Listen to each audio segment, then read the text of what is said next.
The air in Fort Sterling felt heavy, thick with the promise of a brewing storm, not just the tropical cyclone swirling off the coast of South Carolina, but a more insidious tension that hung over the base like a shroud. The date was October 15th. The wind, still a distant whisper, started to rattle the windows of the sprawling command center where General Peterson held court. He was a man carved from granite, with a stern face and a military posture that seemed incapable of bending. By his side were his chief lieutenants, their faces a mix of solemn duty and unspoken worry. The radar screen flickered, a swirling mass of angry reds and yellows that painted a grim picture. "Category 3, General," Major Davis reported, his voice tight. "Projected landfall in 12 hours. On the other side of the base, in the heart of the vast ammunition depot, Elena's reality was a world away from the high-stakes strategy session. The depot was a labyrinth of steel shelves stacked with crates of ammunition, a silent, deadly monument to warfare. As a contract cleaner, Elena spent her days in the shadow of this power, her presence as unnoticed as the dust she swept away. She was a woman of quiet strength, her hands calloused from years of work, her eyes sharp with an immigrant's keen sense of observation. Originally from Guatemala, she had a quiet dignity that belied her humble position. She moved with purpose, the rhythmic swish of her mop against the concrete floor a familiar sound in the echoing halls. The storm was a distant rumble, but Elena felt a shift in the air, a subtle vibration that wasn't from the approaching weather. She ran her hand along a metal pipe, part of the extensive sprinkler system that snaked across the ceiling. Her fingers came away damp. A small, almost imperceptible bead of water was forming at a rusted joint. She pressed her ear to the pipe and heard a faint hissing sound, a whisper of something wrong. Her heart began to pound a little faster. She knew the depot system was old, its maintenance often deferred in favor of more pressing military needs. A leak here was no small matter. It was a fuse waiting for a spark. Driven by an instinct honed by years of seeing things others missed, Elena went to the main office. She found Sergeant Miller, a grizzled old-timer with a gruff exterior but a kind heart. He was a veteran of countless deployments, his face a roadmap of a hard-lived life. "Sergeant," Elena said, her voice a soft urgency, "there is a leak in the south wing. A pipe. It's the sprinkler system." Miller peered at her over his reading glasses, a tired smile on his face. "Relax, Elena. It's just some old pipe. We'll get to it after the storm passes." He waved her off, returning to his paperwork. The storm was the main event. Everything else was a footnote, but Elena couldn't relax. The feeling in her gut was a cold knot. She knew the danger was real. She knew this old depot, and she knew its weak spots better than any engineer. She left Miller's office and decided to take her warning directly to the top. She walked across the rain-swept tarmac, the wind now whipping her uniform, to the command center. She was an anachronism in this world of polished brass and starched uniforms, a simple cleaner in the domain of generals. She was stopped at the door by a young corporal. "Can I help you?" he asked, a hint of impatience in his voice. "I need to see the general," Elena said, her voice low but firm. The corporal scoffed, a quick, dismissive sound. "He's busy. Top-level meeting." Elena stood her ground. "It's about the depot. There's a leak. It's dangerous." Her accent was subtle but present, a ghost of her past life. The corporal's amusement was clear. He gestured for her to wait and disappeared inside. Moments later, he returned with Major Davis.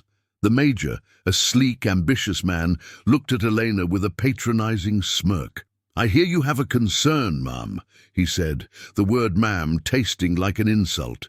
"Yes, a leak. In the ammunition depot's sprinkler system. It is old. The pipes are weak. A storm could cause a bigger problem." A wave of muffled laughter rippled from inside the command center. General Peterson and his lieutenants had heard the exchange. The idea of a cleaner, an immigrant woman, trying to warn them about a structural issue was a joke, a bizarre moment of comic relief in their otherwise tense day. General Peterson himself stepped to the door, a look of profound condescension on his face. "Thank you for your concern, Mrs. Elena," she supplied.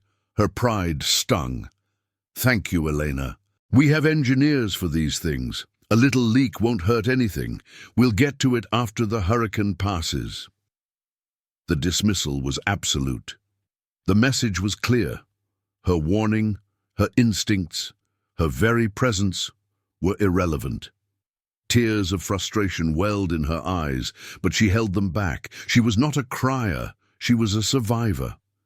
She walked away from the command center, the laughter echoing in her ears, her heart heavy with the certainty of a coming catastrophe. But she wasn't finished. She had one more person to turn to. Sergeant Miller, despite his earlier dismissal, was her last hope. She found him in his office, packing up his things. "Sergeant," she pleaded, her voice cracking, "they won't listen. Please, you have to believe me. The danger is real. The storm, it will make it worse." Miller looked into her eyes and saw not a frantic cleaner, but a woman with a terrible truth on her lips. The conviction in her voice was undeniable. He saw her face, her hands, her life of quiet service. He hesitated for a moment, then made a decision that would change everything. "All right, Elena," he said, grabbing his keys. "Show me." The storm arrived, not with a whimper, but a roar.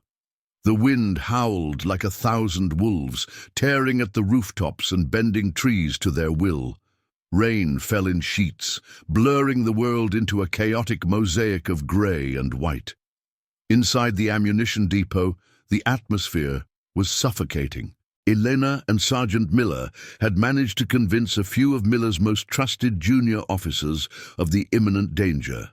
They were a small, makeshift team, working against the clock and the growing fury of the storm. The leak in the pipe, once a mere drip, had become a steady stream, a dark stain spreading across the concrete floor. The hissing sound was louder now, a menacing sibilance that promised trouble. "We need to get everyone out," Miller yelled over the din of the storm, his voice a gravelly command. "Now!" They moved with frantic urgency, their faces grim, their movements precise. They were a band of renegades, acting on a Maid's warning that the generals had laughed at. They went from section to section, their flashlights cutting through the gloom, their voices echoing in the vast, dangerous space. "Evacuate! Now! There's a gas leak!" they shouted. The few maintenance workers still in the depot, initially confused, quickly fell in line, seeing the fear in Miller's eyes and the absolute certainty in Elena's. The wind was so strong now it felt like a physical presence, a giant hand pushing against the walls, testing the integrity of the aging structure. They had just managed to clear the last of the personnel from the southern wing when the unthinkable happened. A massive gust of wind tore a large section of the roof off, the metal screeching in protest before it was ripped away.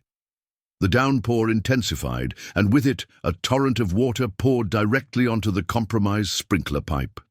The old rusted joint, weakened by years of neglect and now under immense pressure, finally gave way with a deafening pop.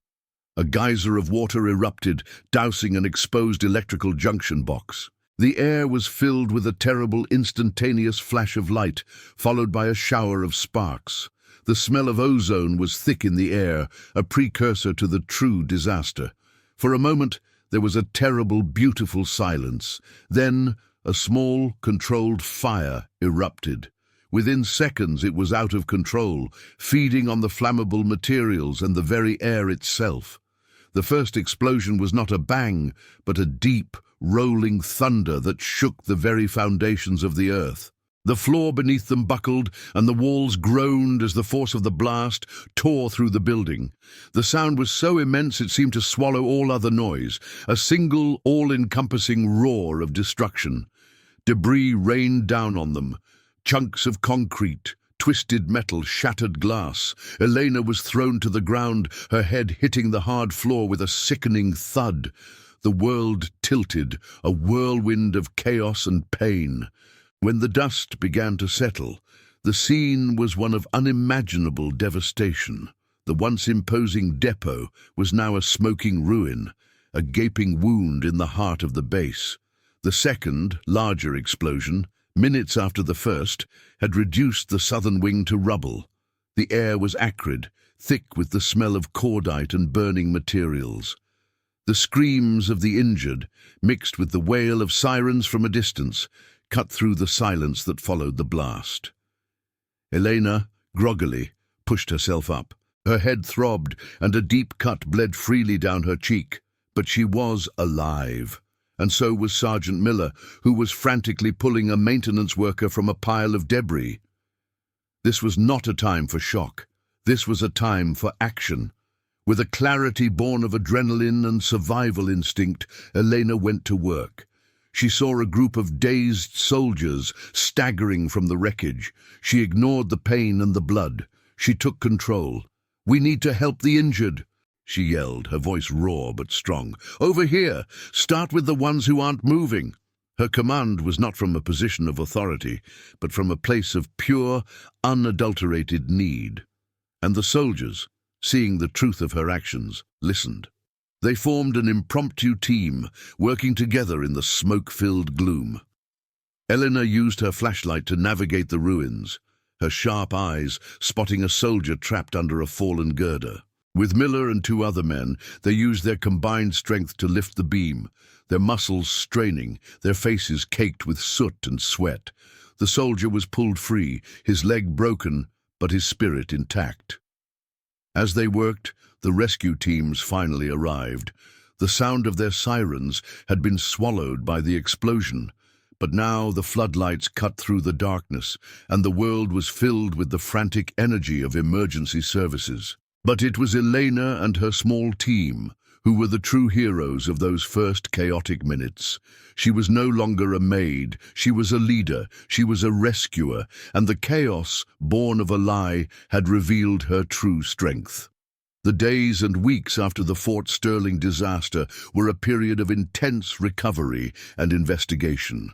The base, now a landscape of twisted metal, bore the scars of the explosion. The low number of casualties was a testament to Elena's quick thinking, but the reputation of the base's leadership was in ruins. General Peterson, who had laughed at her warning, was now a national disgrace, his face on every news headline.